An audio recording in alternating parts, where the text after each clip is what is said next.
So yun, ito yung ating pangilalim ng motor ng Bergman.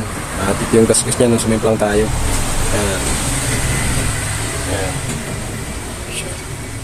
At i-repair natin ito. Pipinturahan natin ng samurai paint. Ayan, may crack.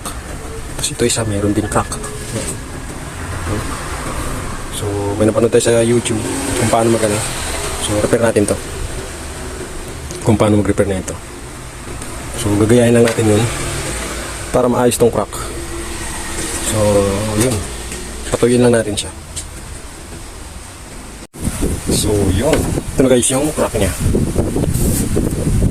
Ito na yung crack nya. Ilagyan natin, example muna tayo nung nakita tayo nung pang-ipit. Ginagamit sa ano, yung parang clip siya. Ayan, yung ginamit natin. Tapos yung crack niya dito sa kabila, ayan, tinipan natin para hindi siya ma-disalign o magalaw, gumalaw. Ayan. Para ginaya lang natin na panood natin sa YouTube. Ayan. Tapos ngayon, hinangan ulit natin ito. Kung pinutol na ko rito. Ayan. Ito. Ito siya. Pero sana ano eh, staple. Pala ng stick na sana pwede rin eh. Kasi pwede rin sa online bumili ng ano, yung hihinang. Tapos pinuputol yung dulo. Pero dahil late na nga, hindi tayo makakapag-order nun. So, gawa na lang tayo ng paraan. So, yun, hinahin ulit natin ito. Ilubog natin siya.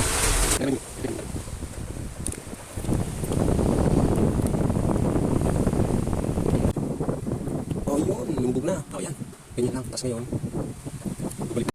So, yun, masilya na natin.